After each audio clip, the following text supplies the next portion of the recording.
반갑습니다. 11월 24일 수요일 묵상 시작하겠습니다. 기도하겠습니다. 오늘도 우리와 함께 하시는 좋으신 하나님께 감사와 찬양을 드립니다. 예수 그리스도 안에서 우리로 하여금 하나님을 알도록 택하시고 부르시고 성령으로 깨닫게 하시사 하나님을 아빠라 고백하며 우리의 삶의 시작과 과정과 그 끝이 하나님 손 안에 있는 것을 고백하는 삶을 살게 해주셔서 감사합니다. 오늘도 그 신앙의 고백을 따라 우리의 삶의 걸음걸음 나아갈 수 있도록 주여 도와주시옵소서. 하나님의 말씀이 오늘도 우리의 길을 제시해주는 또 방향을 제시해주는 이정표가 될 줄로 믿습니다. 예수님의 이름으로 기도합니다. 아멘. 나의 입술의 모든 말과 나의 마음의 묵상이 주께 연락되기를 원하나이다. 기도하며 찬양합시다. 나의 입술의 모든 말과 나의 마음의 묵상이 주께 연락되기를 원하네. 다시 한번 나의 입술의 모든 말과 나의 마음의 묵상이 주께 연락되기를 원하네. 생명이 되시는 생명이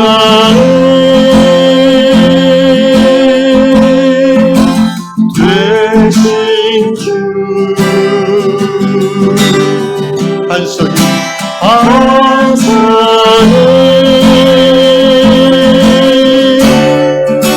되신 주 나의 입술의 모든 말과 나의 마음의 묵상이 주께 연락되기를 원하네.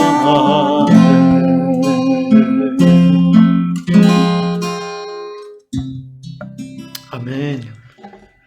네, 하나님께서 이 아침에 주시는 말씀 누가복음 9장 57절에 62절 말씀 보겠습니다. 신약 누가복음 9장입니다. 읽겠습니다. 길 가실 때에 어떤 사람이 여짜오되 어디로 가시든지 나는 따르리이다. 예수께서 이르시되 여우도 굴이 있고 공중에 새도 집이 있을 때 인자는 머리 둘 곳이 없도다 하시고 또 다른 사람에게 나를 따르라 하시니 그가 이르되 나로 먼저 가서 내 아버지를 장사하게 허락하옵소서. 이르시되 죽은 자들로 자기의 죽은 자들을 장사하게 하고 너는 가서 하나님의 나라를 전파하라 하시고 또 다른 사람이 이르되 주여 내가 주를 따르겠나이다 마는 나로 먼저 내 가족을 작별하게 허락하옵소서. 예수께서 이르시되 손에 쟁기를 잡고 뒤를 돌아보는 자는 하나님의 나라에 합당하지 아니하리라 하시니라. 아멘. 오늘 다락방 이야기는 미국 노스캐롤라이나주에 사는 제이슨 쿤 형제의 이야기입니다. 형제는 몇 년 전에 이제 세일즈를 직업으로 삼고 일을 했습니다. 그런데 자기와 함께 세일즈 파트너로 온 신입사원과의 그런 대화와 동행 속에서 형제에게 깨달은 바를 신앙과 관련해서 기록해 놓고 있습니다. 요약하면 어떤 품목을 세일즈할 때 그 시장 전체를 대상으로 세일즈하는 것이 아니라 결국은 한 사람에게 그 물건을 파는 것에 집중함으로 매출을 늘리고 그렇게 해서 많이 팔리다 보면 시장 전체에 영향을 미치게 된다. 마찬가지로 신앙생활을 함에 있어서도 막연하게 우리가 신앙생활을 잘해야지라고 생각하는 것이 아니라 구체적으로 어떤 한 부분에서 우리가 신앙생활을 잘하기 시작할 때에 신앙생활 전체가 제대로 이끌어질 수 있다. 그런 논리죠. 그래서 이런 예를 듭니다. 우리는 보통 예수님께 우리의 삶을 드리겠습니다라고 고백하는데 그럼 구체적으로 어떻게 하는 것이 삶을 드리는 것인가 라고 잘 생각하지 않는다는 것이죠. 한마디로 디테일이 중요하다는 이야기 같습니다. 그런 가운데 큰 형제는 누가복음 9장 오늘 본문을 소개하면서 삶의 매일매일 모든 순간순간이 예수님께 자신의 삶을 드릴 수 있는 기회가 되고 또 결국 예수를 따르고 예수의 말씀에 순종하는 것이 예수님께 삶을 드리는 내용이다. 이런 이야기를 하고 있습니다. 예, 공감합니다. 맞는 말입니다. 예수를 믿는다는 것, 예수를 신뢰한다는 것은 trusting Jesus, 예수를 신뢰한다는 것은 결국 예수님께 자신의 삶을 맡기는 것을 의미합니다. 한마디로 믿음은 뭐다? 믿음은 맡기는 것이다. 그러니까 예수님께 자신의 삶을 맡기는 것이 신앙생활이고 예수님께 삶을 맡기려면 예수를 따라다녀 버릇해야지 맡길 만한 그 신뢰가 형성이 될 거 아니겠습니까? 그냥 성경에 나와 있는 예수를 머리로만 알고 다음날 바로 자신의 전 삶을 맡기는 수 있는 사람은 없는 것이죠. 맡긴다는 것은 그만큼 신뢰가 형성이 돼야 되는데 그 신뢰는 접촉, 관계, 곧 작은 일에서부터 예수를 따라 살아버릇하는 그 훈련을 통해서 결국은 인생 전체를 trusting Jesus, 예수에게 맡길 수 있게 되는 것입니다. 그래서 결국 신앙생활은 일상의 작은 영역에서 예수를 따르는 그 결정과 실천으로부터 시작되어지는 것이다. 마태복음 25장 21절에서도 예수께서 이런 말씀하셨죠. 그 주인이 이르되 잘하였도다 착하고 충성된 종아 내가 적은 일에 충성하였음에 내가 많은 것을 내게 맡기리니 내 주인의 즐거움에 참여할지어다. 우리는 적은 일, 소소한 일, 매일매일 이루어지는 그런 삶의 일들을 속에서 예수를 따르고 예수의 말에 순종하는 그런 실천, 훈련을 통해서 큰 일, 인생의 중요한 부분에 있어서 하나님께 삶을 드릴 수가 있게 되는 것입니다. 오늘 이 아침에 우리가 이 말씀을 통해서 기도하고 싶은 것은 이것입니다. 예를 들어서 구체적으로 이런 것이죠. 하루에 한 가지씩 소소한 일에서 말씀대로 실천해 보는 것이죠. 예수님처럼 따라해 보는 것이죠. 예수님은 매일 하나님 말씀을 묵상했습니다. 그럼 우리도 그래 오늘부터 내가 하나님 말씀을 매일 묵상하겠다라고 정하고 성경을 읽든지 또 말씀을 따로 외워서 묵상하든지 하는 이것을 시작해 보는 거죠. 다음 날 어제 했던 그 말씀 묵상 예수를 따르는 작은 부분을 실천하면서 또 한 가지를 더 추가해 보는 것입니다. 아주 간단하고 사소한 것부터 예를 들면 이런 것이죠. 오늘은 내가 아파트에서 또는 동네에서 먼저 만나는 사람에게 웃으면서 내가 인사를 하겠다. 왜 그런 실천을 하려고 합니까? 우리 한국 문화에서 이렇게 먼저 인사하는 사람이 성격적으로 좀 외향적일 수도 있지만 겸손한 사람이 먼저 인사를 합니다, 보통. 그래서 어린아이들이 먼저 인사하잖아요. 요새는 꼭 그렇지도 않지만. 어쨌든, 그래서 예수님처럼 나도 겸손하게 내가 만나는 이 이웃을 향해서 먼저 웃으며 인사드리겠다. 이런 결심을 하고 그렇게 실천하는 거죠. 또 그 다음 날은 이 두 가지를 병행하면서 또 한 가지를 정해보는 겁니다. 뭔가 큰 돈이 들고 시간이 들고 그런 것이 아니라 everyday attitude, 매일의 나의 삶의 태도나 어떤 소소한 습관들을 예수님처럼 해보겠다라고 결정하는 거죠. 그러다 보면 꼭 필요하지 않은 어떤 그 쇼핑이라든가 해외여행 이런 것들도 예수님처럼 한다고 생각하면은 절제할 수 있고 삶이 점점 심플 라이프, 단순한 삶으로 바뀌어 나갈 수 있을 것입니다. 오늘 누가복음 본문에서도 예수님이 이렇게 말씀하시죠. 주여 예수를 제가 당신을 따르겠나이다라고 어떤 사람이 제자됨을 자원할 때에 58절에 예수께서 여우도 굴이 있고 공중에 새도 집이 있을 때 인자는 머리 둘 것이 없다. 무슨 말씀입니까? 너 나 따르는 거는 그렇게 나이스하고 아주 부유하고 이런 삶이 아닐 수가 있다라는 걸 알라는 거예요. 예수를 따른다는 것은 예수님처럼 머리 둘 것도 없고, 그러니까 가진 바 소유나 삶의 어떤 과시, 소유하고 누리는 이런 부분에 있어서 사실 예수를 따른다는 것은 그렇게 풍족하지 않을 수 있다는 것을 예수께서 경고해 주시는 겁니다. 그리고 또 예수께서 이번에는 먼저 다른 사람에게 나를 따르라고 얘기하십니다. 그러니까 이 사람이 핑계를 대는데 장래 핑계를 댑니다. 아버지 장래. 세상 문화 속에서 관혼상제는 굉장히 무겁고 중요한 전통과 관습입니다. 예수님께서 말씀하십니다. 죽은 자들로 죽은 자를 장사하게 하고 너는 하나님 나라를 가서 전파하라. 무슨 말씀입니까? 세상 살면서 관혼상제와 같은 중요한 습관과 전통들이 있는데 예수로 나를 따른다는 것은 때로는 그러한 전통에서 벗어나는 일을 결단을 할 필요가 있다는 것이죠. 세상을 떠나라는 얘기가 아니라 세상의 행복한 삶에서도 하나님 나라를 우선순위로 놓고 사는 것이 예수를 따르는 삶이라는 것을 예수님은 가르쳐주고 있습니다. 세 번째 61절에 또 다른 사람이 주여 내가 주를 따르겠나이다마는 먼저 가족과 작별하게 허락하로서 했습니다. 이때 예수께서 가족과 작별하는 것은 당연한 거 아니겠습니까? 근데 예수님께서 또 이렇게 말씀하십니다. 손에 쟁기를 잡고 뒤를 돌아보는 자는 하나님 나라에 합당치 않다.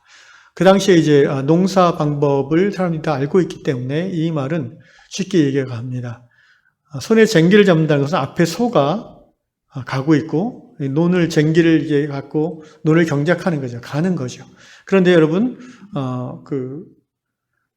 논을 쟁기를 붙잡고 소를 따라 이렇게 힘을 주고 밭을 갈아갈 때 뒤를 돌아보면 어떻게 됩니까? 나중에는 밭이 삐뚤삐뚤 갈리게 돼요. 마치 우리가 배를 노를 저을 때 배가 나아가는 방향을 보고 계속 노를 저어야 그 방향으로 가는데 딴 데 보고 노 저으면 어떻게 돼요? 영 엉뚱한 데로 가는 것처럼 말입니다. 이와 마찬가지입니다. 네가 하나님 나라 예수 따르고자 인생 결정을 그렇게 했다면 자꾸 뒤돌아보지 마라. 가족하고 작별하는 거 할 수도 있고 안 할 수도 있는데 반드시 해야 되는 것은 아닐 수도 있다는 거예요. 그러니까 하나님 나라 우선순위란 예수를 따르기를 결정했다면 그것이 우선순위에 있어야 된다는 거예요. 그래서 그 우선순위 하나님 나라 일을 방해하거나 해치지 않는 선에서 세상에 네가 해야 될 바 도리를 할 수 있지만 특별한 경우에 너는 하나님 나라를 먼저 우선시해서 예수 따른 일을 해야 되는 것이다 라는 교훈을 우리에게 주십니다. 그렇습니다. 하루하루 소소한 일상 속에서 우리가 예수를 따르는 훈련을 쌓는 중에 우리는 우리의 생각과 가치관과 습관과 태도가 예수님 닮아가기 시작하면서 점점 중요한 세상의 일들을 접했을 때 그것이 하나님 나라와 우선순위에 있어서 비교가 됐을 때 또는 하나님 나라의 방향과 다를 때 과감하게 하나님 나라를 선택할 수 있는 영성의 소유자들이 될 수 있는 것입니다. 오늘 이 아침에 여러분 기도하시기를 바랄 때에 소소한 일상의 하루하루 하나하나 그 부분에 있어서 예수님 앞에 예수를 따라하기로 결정하시고 실천할 수 있도록 해달라고 기도해 주시고요. 더 나아가서 인생의 중요한 고비 하나님 나라를 선택해야 될 때에 믿음으로 결단하는 유양 성도들 되게 해달라고 기도하시면 좋겠습니다. 기도하겠습니다. 아버지 하나님 감사합니다. 예수를 믿는다는 것은 예수님에게 우리의 삶을 맡겨드림을 의미하는 것을 고백합니다. 매일매일 삶의 소소한 그 일에서부터 우리가 예수님을 따라 결정하는, 따라 순종하는 삶을 살 때에 중요한 우리 인생의 고비고유마다 우리의 직업과 우리의 결혼과 또 이사하는 문제 이 모든 일에 있어서 하나님 나라 중심의 선택을 하게 되는 줄로 믿습니다. 오늘 하루도 작은 일에 충성하는 자가 되어서 하나님께서 우리에게 더 큰 일 맡길 때에 감사하며 순종할 수 있는 저희가 되게 하여 주옵소서. 모든 유양 성도들이 하루하루 예수 따라 사는 삶, 예수 따라 결단하는 삶 되도록 인도하여 주시옵소서. 예수님의 이름으로 기도하옵나이다. 아멘.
네.